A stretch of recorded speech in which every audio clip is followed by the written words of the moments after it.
우리에게 주시는 하나님의 말씀의 제목은 무엇이냐면 종교적 선택을 넘어서라입니다. 우리 함께 읽어볼까요? 시작. 종교적 선택을 넘어서라. 다시 한번요. 종교적 선택을 넘어서라. 교회 다니는 사람들을 보면은요, 크게 두 가지 유형으로 나누어 볼 수 있는 것 같아요. 어떤 사람이냐면 한 유형은 종교 생활을 하는 사람이고요, 그리고 또 한 부류의 사람들은 종교 생활을 넘어서 진정한 신앙생활을 하고 있는 사람들, 이 두 부류로 나누어 볼 수 있을 것 같습니다. 대개 종교 생활을 하는 사람은요, 이 선택을 할 때 굉장히 수동적인 선택을 하는 것을 볼 수 있습니다. 이게 무슨 말이냐면요, 내가 어떠한 인생의 선택을 하면서 나아갈 때, 내가 이 선택을 할 때에 하나님께서 나를 벌하시지 않는 선택을 해야겠다라는 그러한 생각을 가지고 선택을 하는 사람들이 참 많다라는 것이에요. 그래서 이런 것들을 억지로 해야 하나님께서 나를 벌하시지 않으실 거야라는 그런 생각을 갖고 있어요. 그래서 벌받지 않기 위해서 기도하고요, 벌받지 않기 위해서 막 말씀을 읽어 나가는 거예요. 벌받지 않기 위해서 헌신하고요, 벌받지 않기 위해서 하나님께 나아간다라는 것입니다. 그래서 이런 부류의 사람들은요, 이 선택이라는 것을 어떻게 인식을 하냐면요, 마치 하나님께서 이 수학 능력 시험에서 볼 수 있을 법한 그러한 시험 문제지를 우리 앞에 딱 내놓으시면서, 야, 한번 네가 골라봐. A, B, C, D 중에 어떤 게 나의 뜻일까? 어디로 가는 게 나의 뜻일까? 네가 한번 잘 맞춰봐라. 그런데 말이지, 네가 이거를 맞히지 못하면 나는 너를 축복할 수 없어, 나는 너와 함께 할 수 없어 라고 인식을 한다라는 것이에요. 그러다 보면은요, 그들의 마음은 늘 하나님의 뜻에 따라 살지 못했다라는 그러한 정죄함이 그들의 마음 가운데 있다라는 것입니다. 그러면서 하나님을 어떠한 분으로 오해하냐면요, 하나님께서는 무지막지한 분이야. 하나님께서는 나에게 선택을 내리게 하실 때에 정말 너무나도 어려운 선택지, 내가 이거를 선택하면 이걸 포기해야 되고, 이걸 선택하면 이거를 포기해야 되고, 하나님의 뜻이 어디에 있지? 하나님께서 내가 자칫 잘못 선택하면 벌하실 거야, 내가 자칫 잘못하면 축복받는 선택 못할 거야 라는 그러한 생각, 그래서 하나님을 무지막지한 분으로 오해하기 쉽다는 것이에요. 그렇게 되면 하나님과 제대로 된 관계를 맺어가기가 어렵습니다. 여러분, 이러한 종교적 선택의 함정은 늘 우리 곁에 도사리고 있습니다. 아마 여러분들 중에 누군가도 이러한 선택 때문에, 또한 이러한 하나님에 대한 이미지 때문에 한 번 정도는 힘들어했던 그러한 청년들도 계실 것입니다. 이러한 종교적 선택의 함정에 빠지지 않으려면요, 우리는 하나님과 올바른 관계를 맺어야 하는 것이에요. 그런데 우리가 하나님과 올바른 관계를 맺기 위해서는요, 우리는 하나님을 올바로 알아야 하는 것입니다. 저는 오늘 여러분들과 함께 시편 139편을 읽어가면서요, 하나님은 어떤 분인지 알아가 보기를 원합니다. 그리고 그 하나님을 아는 것을 통해서 여러분이 종교적 선택을 넘어서 하나님과의 관계에 근거한 자유한 선택을 할 수 있는 그러한 사람들이 되기를 소망합니다. 네, 여러분, 시편 139편은요, 시편에 여러 가지 150편의 시가 있는데, 시편 139편은 다윗이 그의 노년에 이르렀을 때 쓴 그러한 시로 알려져 있습니다. 다윗은 어떠한 사람이었습니까? 다윗은 이스라엘의 왕이었죠. 이스라엘의 가장 위대했던 왕이 누구냐라고 꼽으면 바로 다윗 왕을 꼽을 수 있는 것이에요. 그런데 그보다도 더 의미 있는 표현은 무엇이냐면, 이 다윗 왕은 하나님 마음에 합했던 사람이라고 일컬어지게 되었던 것이, 그 이유는요, 다윗이 실수를 하지 않아서 흠이 없는 사람이 아니어서가 아니었어요. 그가 깨끗한 사람이어서가 아니었던 것이에요. 어떻게 보면은요, 다윗은 사울보다도 더한 죄를 지은 사람이죠. 어떻습니까? 밧세바를 범했어요. 근데 이 밧세바가 누구인지 알아보니까는요, 지금 나를 대신해서 싸우러 나간 이 장수 우리야의 아내였던 거예요. 아이고, 큰일 났다. 그래서 어떻게 했습니까? 자기의 죄를 지우기 위해서 이 우리야라는 사람을 이 전쟁에서 죽도록 편지를 써서 죽도록 했습니다. 이걸 보고 뭐라고 하냐면요, 차도살인이라고 하는 거예요.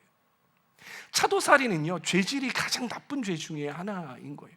내가 직접 손을 대서 죽이지 않지만은 정말 표시나지 않게 다른 사람을 시켜서 죽이게 만드는 것, 이걸 보고 차도살인이라고 하거든요. 이처럼 다윗은 아주 악했던, 어떻게 보면 아주 악했던 사람이에요. 또 어땠습니까? 그의 또 나중에 인구조사를 하잖아요. 인구조사를 하면서 정말 많은 이스라엘 백성이 죽어나갈 수밖에 없었던 것이죠. 다윗은 이처럼 흠이 많았던 사람이에요. 잘못이 많았던 사람 중에 하나예요. 그런데 그럼에도 불구하고 하나님은 다윗을 어떻게 생각하셨습니까? 흡족하게 생각하셨어요. 마음에 들어 하셨어요. 정말 귀하게 생각하셨다고요. 열왕기서에 나오는, 역대서에 나오는 많은 왕들의 그 기준점은 누구였냐면 바로 다윗이었던 것이. 그 비결은 무엇이냐면, 하나님께서 그를 흡족하게 하셨던, 흡족하게 생각하셨던 그 비결은 무엇이냐면요, 다윗은 종교 생활을 했던 사울 왕과는 다르게 하나님과 올바른 관계를 맺으며 살아간 데 있다는 것입니다. 여러분, 이것을 보면은요, 하나님은 우리의 선택이 얼마나 깨끗하느냐를 보시는 것이 아니라, 하나님은 우리의 선택이, 우리가 선택을 할 때 얼마나 주님 안에서 하느냐, 얼마나 하나님과의 올바른 관계 속에서 하느냐를 보신다는 사실을 우리는 알 수가 있는 것입니다. 그러기에 우리가 우리가 다윗이 하나님을 어떻게 인식했는지를 배운다면요, 우리 또한 하나님 마음에 합한 선택을 할 수 있는 것이고, 또 우리 또한 하나님 마음에 합한 사람이 될 수 있으리라 믿습니다. 그래서 시편 139편을 보니까는요, 다윗이 인식한 하나님의 모습, 하나님의 본성, 네이처라고 할 수 있죠. 본성이 세 가지가 등장하더라고요. 이 모습을 함께 살펴보도록 하겠습니다. 첫 번째는 무엇이냐면요, 전지하신 하나님이에요. 따라해 봅시다. 전지하신 하나님. 여러분, 전지하다라는 뜻이 무엇입니까? 전지하다. 전지하다라는 것은 무엇이냐면요, 하나님은 모든 것을 다 알고 계신다. 하나님은 모르시는 것이 없으시다. 모든 것을 다 알고 계신다라는 그런 뜻이겠죠. 여러분, 마음이 답답하고 속상하고 우라통 터지고 억울하고 짜증나고 눈물이 날 때 여러분이 있지 않습니까? 없어요? 그럴 때 있지 않으십니까? 그럴 때 어떠한 말이 여러분들을 위로하게 하던가요? 어떠한 말이 여러분들을 위로하던가요? 많은 사람들이 이야기하기에 어떨 때 가장 위로가 되냐면요, 누군가가 이렇게 이야기하는 거예요. 내가 너의 마음을 알아. 너의 심정을 알아. 네가 얼마나 고통스럽고 아프고 얼마나 짜증나고 얼마나 거기서 고민하고 있는지, 얼마나 거기에서 너가 안절부절하고 있는지, 네가 얼마나 억울한지 내가 알아. 이런 이야기를 할 때에 그렇게 공감이 된다고 하더라고요. 저에게 아들이 2명이 있습니다. 아들 2 키우는 아버지 어떻겠습니까? 아주 부드럽겠죠. 저는 아들 2이 있으면서 어렸을 때 우리 아들 아주 조용조용하게 잘 클 거야 라고 생각을 했는데, 아니나 다를까 점점 커가면 커갈수록 집안에서 고성이 생기고, 뭔가 부드럽게 이야기하는 게 아니라 좀 더 뭔가 강압적인 이야기를 하게 되고, 저도 모르게 그러한 이야기들이 생기게 되더라고요. 제 아이들이요, 이 2 아이들이 집에서 막 툭탁거리고 싸우는 거예요. 막 우당탕, 형이 그랬잖아, 아니 네가 그랬잖아, 우당탕 하는 거예요. 그럼 아버지의 역할이 무엇이겠습니까? 아버지의 역할은 집안에서 그래도 이 둘의 시시비비를 가려줘야 될 거 아니에요. 그래서 교통 정리를 해줘야 될 것 아닙니까? 그래서 이 2 아이들을 부르는 거예요. 얘들아, 너네 이리 와봐, 앉아봐. 왜 안 오려고 해요? 앉아야 돼. 그래서 앉히는 겁니다. 그러면 이미 저의 첫째 아들 시온이의 눈이 벌써 눈물이 이렇게 차오르기 시작합니다. 입이 이만큼 나오기 시작을 하는 거예요. 뭔가 억울해서 씩씩대기 시작합니다. 말도 하지 않았는데, 제가 뭔 말도 하지 않았는데 오라고 하니까 벌써 그런 상태가 되어 있는 것입니다. 그러면서 이 아이가 하는 이야기가 뭐냐면, 아빠 엄마는 맨날 동생 편만 들어주고 내 편은 아니야, 억울해, 나를 알아주지 못해, 싫어, 이렇게 되는 것이.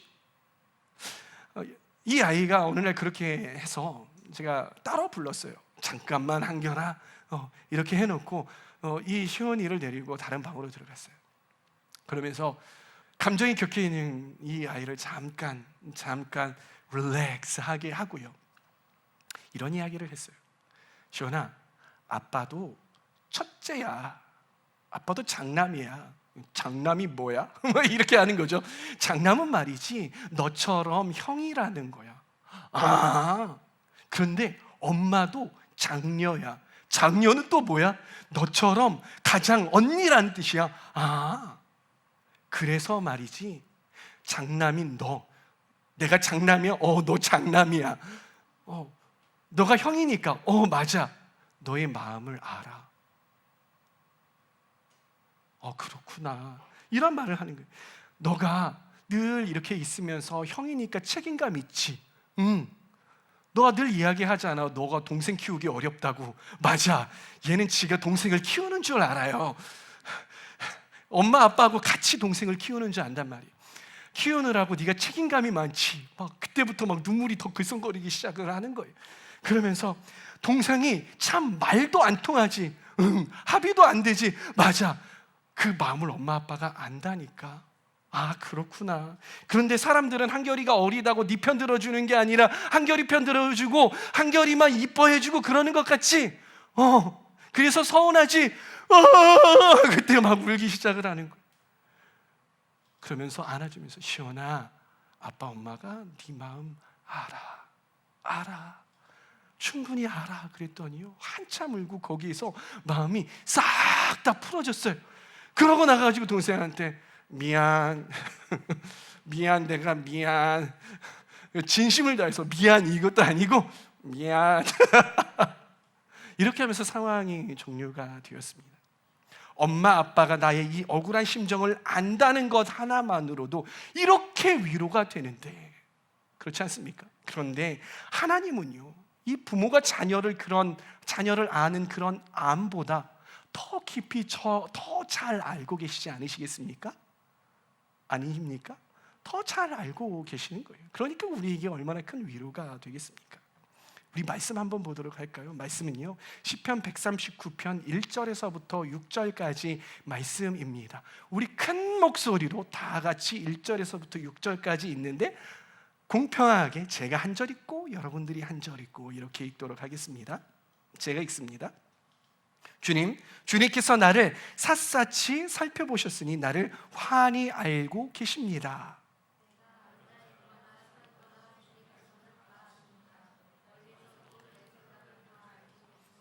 내가 길을 가거나 누워 있거나 주님께서는 다 살피고 계시니 내 모든 행실을 다 알고 계십니다.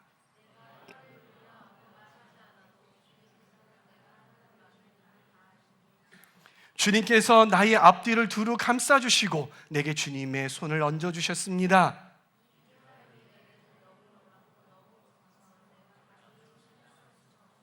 아멘, 아멘이시죠. 여기에서 돌발 퀴즈 하나. 안다라는 표현이 이 말씀에서 몇 번 나올까요? 손 들고 가장 먼저 답하는 사람에게 제가 커피 쿠폰 하나를 쏘도록 하겠습니다. 네, 민영자매님? 네? 땡입니다. 석진? 5번 땡입니다. 네? 6번 딩동댕 박수해 주시기 바랍니다. 6번은 등장해요. 1절에서 6절까지 있잖아요. 매 9절마다 안다라는 표현이 나올 빈도로 총 6번 나오거든요. 들어보실까요?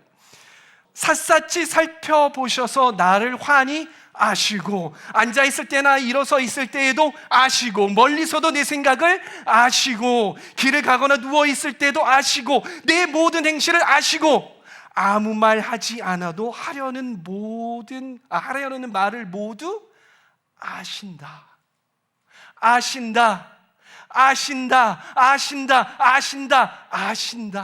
하나님께서는 우리를 아신다.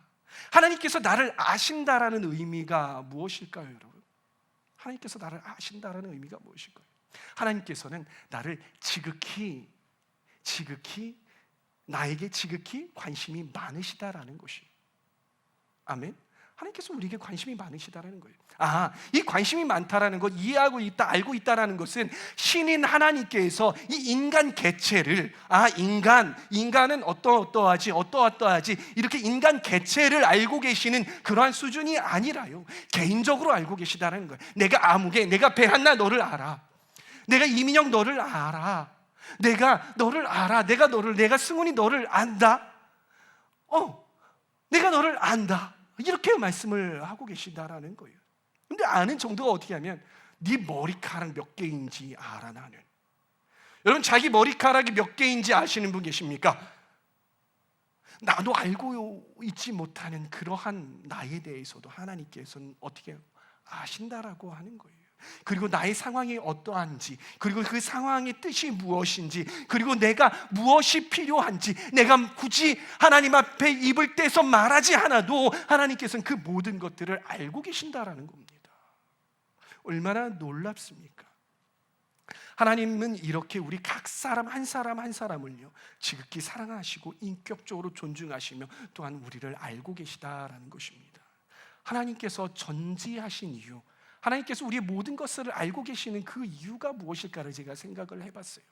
그것은 무엇이냐면, 하나님께서 우리의 모든 것들을 알아서 너 그거 아니까 그거 하면은 안 돼, 내가 그걸 아니까 그거 하면 안 돼, 통제하기 위함이 아니라 하나님께서 우리를 아시는 이유는 무엇이냐면 우리를 더 사랑하기 위함인 것이에요.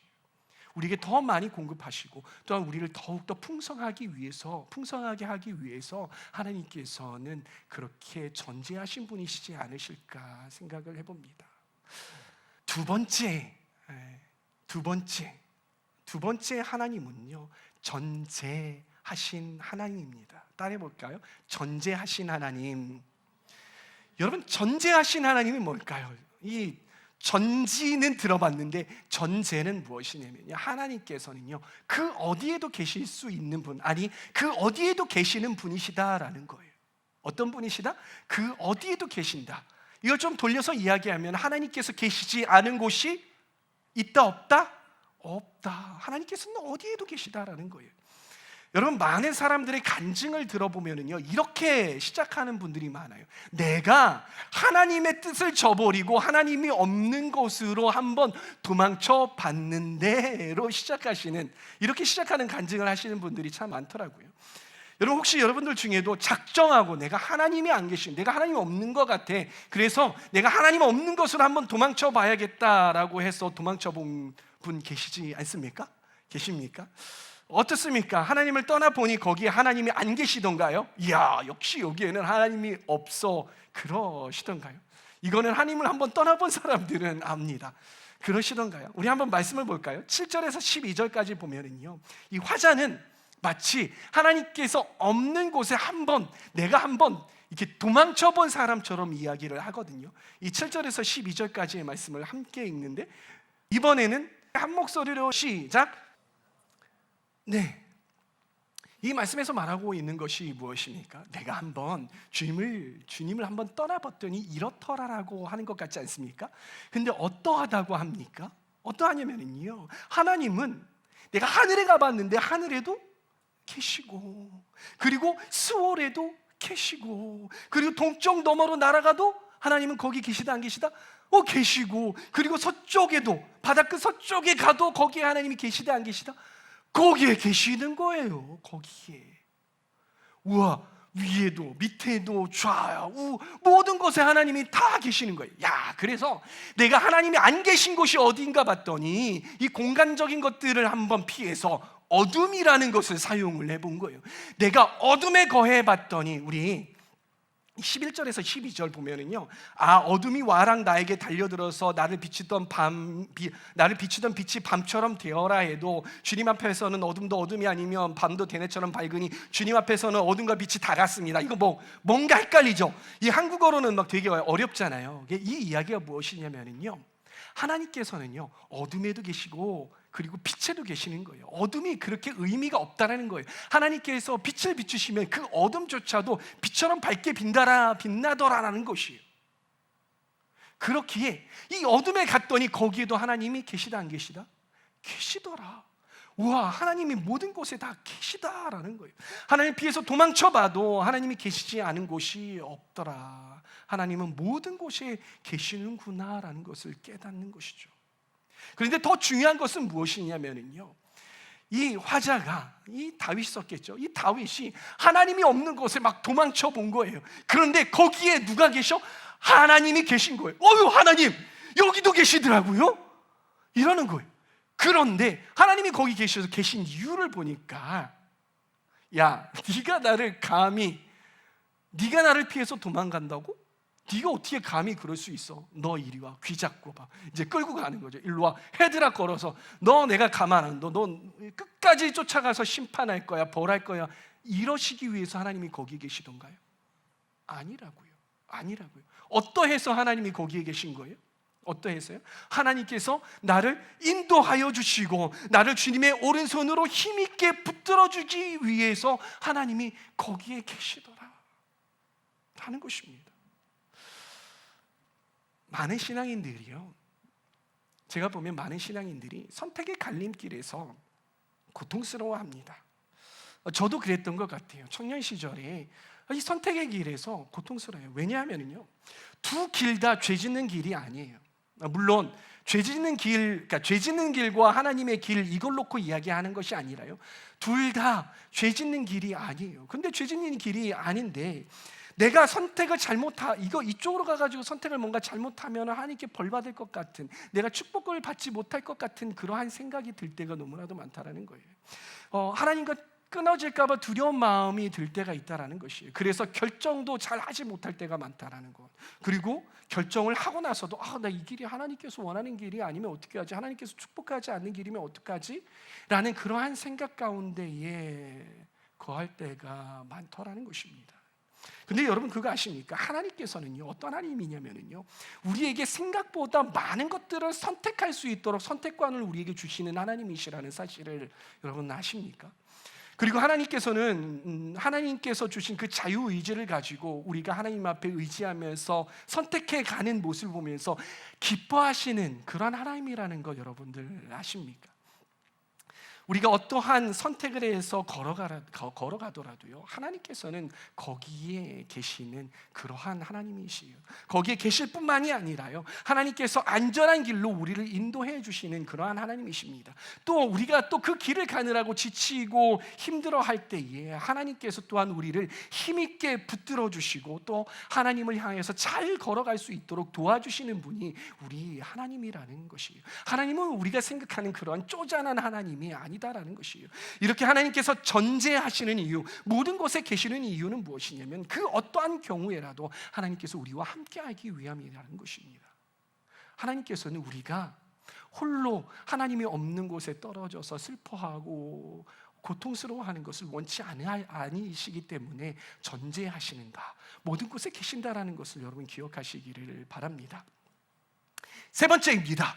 세 번째는 하나님은 어떠한 하나님이시냐면요, 따라해 봅시다. 전능하신 하나님. 전능하신 하나님. 네, 전능하신 하나님이에요. 이 전능하다라는 말은 무엇이냐면요, 하나님께는 불가능함이 있다 없다? 없다. 하나님께서는 모든 것이 다 가능하다라는 거예요. 여러분, 제가 저희 아이들을요, 종종 하는 게임이 있는데 저희 아이들을 책상 위에다 놓고 또 침대 위에다 놓고서는 어떻게 하냐면 뛰어내려봐 이렇게 하는 거예요. 그럼 저희 아이들이 어떻게 할까요? 무서워, 못 뛰어내리겠어, 아빠 봅니다 이럴까요? 그렇지 않아요. 이 아이들은요, 책상 위에서 아빠를 보면서 막 신나는 거야. 뛴다 막 이러면서, 그러고서는요, 하나 둘 셋 아빠한테 점프 이렇게 뛰어요. 아주 과감하게 뛰어내립니다. 거침없이 뛰어내려요. 왜 이렇게 뛰어내릴 수 있을까요?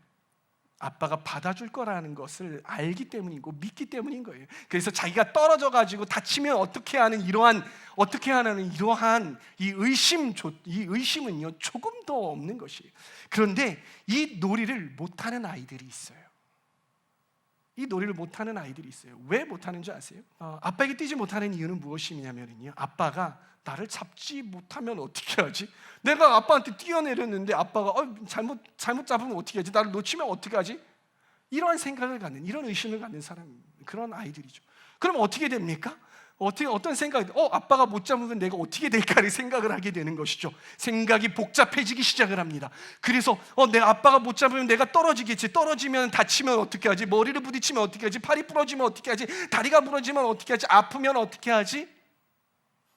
그래서 내가 다쳤을 때 아빠가 나를 치료해 줄 수 있나? 나를 병원에나 데리고 갈 수 있는 그런 아빠인가? 이러한 의심을 꼬리에 꼬리를 물고 살아가는 사람, 이러한 사람은, 이런 아이들은요, 아빠를 향해서 뛰지 못한다는 것입니다. 여러분들은 하나님을 향해서 어떠한 믿음을 가지고 계십니까? 여러분, 하나님은 어떠한 분이신 것 같으십니까? 우리가 실수할 때에 골치 아파하면서, 야, 네 실수했다. 와, 이거 사퇴수습을 어떻게 하지? 너무 힘든데? 얘가 실수했는데 이걸 어떻게 내가 수습을 해야지? 야, 나는 좀 능력 밖이다. 네 인생의 수습은 내가 못하겠다. 이렇게 발뺌하는 그런 하나님이시냐는 겁니다. 그런 하나님이실까요? 여러분, 하나님께서는요, 우리의 모든 실수와 실패들도 어떻게 해요? 능숙하게. 어떻게 해요? 능숙하게. 어떻게 해요?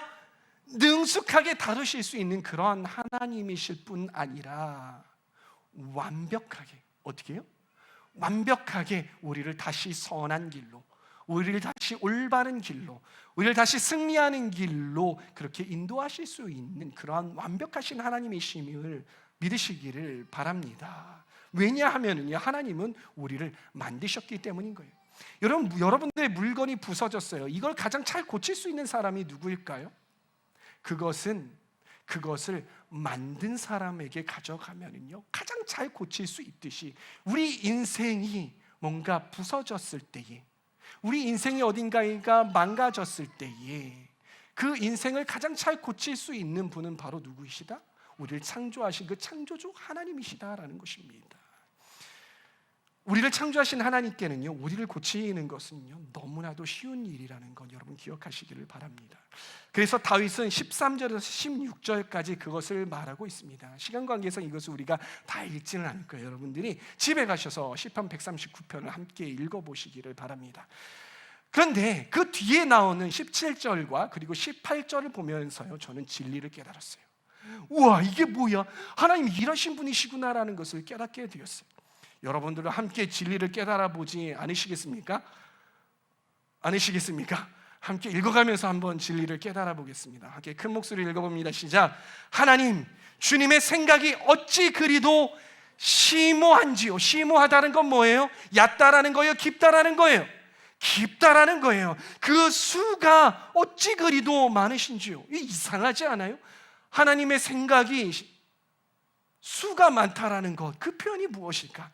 그렇죠? 그러면서 18절에 함께 읽습니다. 시작. 내가 세려고 하면 모래보다 더 많습니다. 깨어나 보면 나는 여전히 주님과 함께 있습니다. 여러분, 이 말씀을 읽으면서 어떤 이미지가 떠오르십니까? 저는 이런 이미지가 떠올랐어요. 만약 제가 A라는 길과 그리고 B라는 길을 선택을 하려고 해요. 근데 많은 사람들이 A라는 길을 가야 네가 성공하고 출세하고 또 하나님께 복받는 길이야 라고 이야기를 하는 것이죠. 근데 내가 보기에는 이 B라는 길도 뭔가 가치 있고 내가 좋아하는 길인 것 같아요. 하나님께서 인도하시는 길인 것 같아요. 물론 힘든 길이라는 걸 알고 있어요. 이 두 가지를 선택을 함에 있어서 상당히 고민이 되죠. 이걸 어떻게 선택을 해야 하나. 그러다가 이 A라는 길, 보장된 길을 선택하지 않고 B라는 길을 선택을 하는 거예요. 그래, B라는 길을 한번 선택을 해봐야 되겠다. 그때 하나님께서 어떻게 반응하실까요? 아이쿠야, 내가 그 길은 좀 생각해 보지 않았는데, 나는 네가 A라는 길로 갈 줄 알았는데 B라는 길을 내가 생각해 본 적이 없어.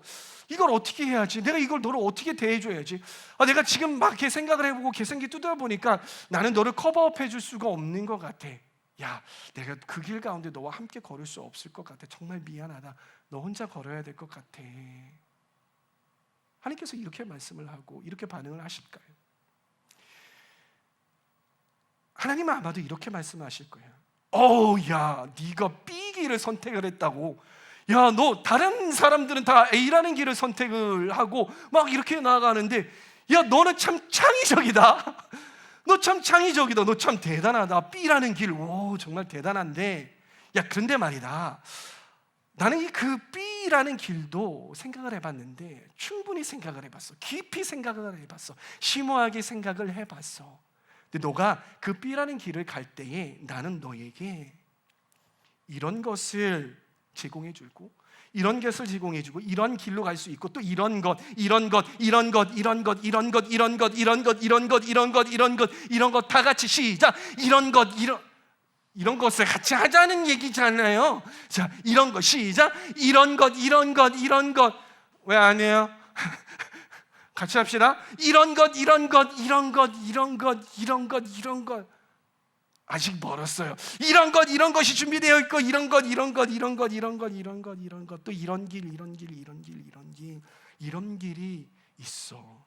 내가 그 모든 길들을 다 준비해 놨어. 그런데 제가 이런 것, 이런 것, 이런 것 정말 수없이 많이 했어요. 제가 셀 수도 없이 많이 했는데요, 이 말씀에 보면은요, 하나님께서 어떠하시냐면은요, 하나님의 생각이 그 수가 어찌 그리 많은지요. 제가 이런 것 한 것도 어찌 그리 많은데, 어찌 그리 많은지요. 그런데 그 수가 얼마나 많대요? 바다의 모래알보다도 더 많다는 거예요. 저희가 이런 것 한 거 여러분들 유튜브 들어가가지고서 셀 수 있잖아요. 모래알은 셀 수 없을 정도로 많잖아요. 그렇게 셀 수 없을 정도의 그런 길과 그 셀 수 없을 정도의 하나님께서 예비하심이 우리에게 준비되어 있다는 것입니다. 하나님께서는 전능하심을 통하여서 우리에게 그런 길을 예비하시는 그런 하나님이라는 것을 여러분 기억하시길 바랍니다. 그래서 하나님이 없는 곳인 줄 알았는데 말씀 18절 마지막에 뭐라고 합니까? 내가 하나님이 없는 곳인 줄 알았는데 자고 일어나 봤더니 하나님께서 어디에 계셔? 내 옆에 계시네? 하나님 나와 함께 하시네라는 것이에요. 할렐루야. 하나님께서는요, 전능하심을 사용하셔서 우리를 축복하시고 함께 길을 걸어주실 것이에요. 또한 하나님, 우리의 삶이 망가졌을 때도, 우리가 비록 하나님께서 원하시지 않는 그 길을 갈 때에도 하나님께서 우리를 충분히 우리를 회복시키실 수 있는 그러한 하나님이실 뿐만이 아니라, 우리의 삶이 얼마나 망가졌든지 간에 우리를 다시 한번 완벽하게 회복시키실 수 있는 그런 놀라우신 하나님이시라는 것입니다. 우리를 완벽하게 회복시키실 충분하고도 차고 넘치는 그런 능력이 있으시는 분이 바로 우리가 믿고 있는, 우리가 사랑하는 그 하나님이라는 사실을 여러분들 기억하시기를 바랍니다. 여러분, 하나님은요 우리의 생각처럼 멋모르시고, 그리고 하늘에 계시면서 하늘 보좌에만 앉아 계시니까 저희를 좀 아세요? 그렇게 멋모르시는 분이 아니라는 것이에요. 하나님께서는요, 우리가 뭔가 어렵고 힘든 일을 당했을 때에, 우리에게 불가능한 일을 당했을 때에 우리를 감당하지 못할 만큼 그렇게 나약한 분이 아니시라는 것입니다. 하나님은 우리가 생각하고 있는 것보다, 아니 우리가 생각할 수 있는 것보다도 훨씬 더 위대하신 그러한 하나님이십니다. 하나님, 우리가 생각하는 것보다 더 많이 그리고 더 깊이 아시는 전지하신 하나님이시고요, 우리가 차마 상상할 수 없는, 생각할 수 없는 그곳에 우리보다도 먼저 가 계실 수 있는 전지하신 하나님이십니다. 또한 하나님은 어떠한 경우에라도 우리가 망쳐놓은 그 무엇이라도 회복시키시고, 또한 우리를 올바른 길로 인도하실 수 있는 전능하신 하나님이시라는 것 여러분 기억하시기를 바랍니다. 그러기에 여러분, 혹시 여러분이 다른 사람들이 나의 아픔과 고통과 이 복잡하고 어려운 생각들을 알아보지 못해서 외로우신 분 계시지는 않습니까? 하나님이 나 이걸 알아주실까? 다른 사람들이 나의 이 마음을 알까? 나의 아픔을 알까? 이 복잡한 심경을 알까? 이러한 생각을 하고 있어서 외로우신 분들 계시지는 않습니까? 하나님은 여러분에게 이렇게 말씀하십니다. 내가 너를 알아. 내가 너의 신음을 알아. 네가 밤늦게 슬피 울고 있는 그 눈물의 의미를 알아. 아침에 일어났을 때 네가 한숨을 쉬는 그 의미를 알아. 관계 가운데에 네가 상대방에게 환하게 밝게 웃고 있지만 뒤에서는 마음 아파하고 꺼려하는 그런 마음, 너는 알아. 차마 누구에게 말할 수 없고 또 말하고 싶은 그런 마음, 네가 입을 떼서 말하지 않아도 내가 그 마음을 안다 얘야 라고 말씀하시는 그러한 하나님이시라는 거예요. 그러기에 여러분 외로워하지 마십시오. 하나님께서 당신을 알고 계십니다. 여러분 혹시 여러분들 가운데에 어디로 가야 할지 몰라서 머뭇거리고 내가 이 선택을 하면 하나님께서 축복하지 않으실까? 내가 이 선택을 하면 벌받는 선택일까? 고민하며 주저하고 계시는 분 계시진 않습니까? 주저하다가 결국은 아무 데에도 발걸음을 떼지 못하고 있는 그런 분들 계시지는 않습니까? 하나님이 여러분에게 이렇게 말씀하십니다. 네가 어딜 가든지 나는 너와 함께 있을 거야. 네가 하늘에 거할 때, 하늘이 무엇이요? 영적으로 너무나도 좋을 때에도, 네가 수월에 거할지라도 너가 정말 인생의 굴곡 가운데에 저만큼 이 계곡의 저 밑가운데에 있을 때에, 슬럼프가 왔을 때, 영적인 슬럼프가 와서 너가 힘들어할 때에도 나는 그곳에 너와 함께 있을 거야. 그리고 너가 서쪽에 가 있을 때에도 내가 너와 함께 있을 거야. 사람들이 거기가 세계의 끝이야라고 할 때, 그곳에 가 있을 때에도 내가 너와 함께 있을 거고, 네가 동쪽 끝에 가 있을 때라도 나는 너와 함께 있을 거야. 함께 있을 거야 라고 말씀하시는 분이시라는 겁니다. 그러기에 여러분들이 어디를 거할 때에 하나님께서 나와 함께 하지 않으실 거야 라는 그러한 두려움이 있다면 그 두려움을 내려놓으시고 하나님을 향해서 도전하시기를 바랍니다. 하나님께 아뢰고 용감하게 발걸음을 내디딜 수 있는 저와 여러분들 다 되시기를 바랍니다. 여러분 혹시 여러분의 삶 가운데에 회복될 수 없는 지경에 이르는 영역이 있지는 않습니까? 이 영역만큼은 내가 봐도 너무 심각해. 우울증입니까? 성적으로 무너진 모습입니까? 누군가와 관계가 너무나도 심하게 틀어져서 무너져 있지는 않습니까? 영적으로 너무 피폐해지고 무너진 영역입니까? 그런 영역이 있지는 않습니까? 하나님은 여러분의 삶이 얼마나 심각하게 망가졌을지라도 충분히 회복시키실 수 있는, 그리고 온전하게 할 수 있는, 어떻게 해요? 충분히 그렇게 회복시키실 수 있는 그런 전능하신 하나님이시라는 거 믿으시길 바랍니다. 그러기에 그 상처에 머물러 있지 마시길 바랍니다. 그 상처마저도 모든 것들을 아시는 하나님께 아뢰고 다시 일어서시길 바랍니다. 다시 하나님을 향해서 도전하시기를 바랍니다. 눈을 들어 하나님을 바라보시기를 바랍니다. 그럴 때에 하나님께서 여러분의 모든 삶을 커버하실 것입니다. 도와주실 것입니다. 이끄실 것입니다. 회복시키실 것입니다. 하나님께는 그 모든 것들이 일도 아니라는 것 기억하시기를 바랍니다. 사랑하는 청년 여러분, 하나님은 전지, 전제, 전능함으로 우리와 늘 함께 하시는 하나님이에요. 그러기에 저는 저와 여러분들이 그 풍성하신 하나님을 누리시기를 바랍니다. 그래서 종교적인 선택을 넘어서 자유하고 행복한 선택을 하며 신앙생활할 수 있는 저와 여러분들 다 되시기를 바랍니다. 아멘.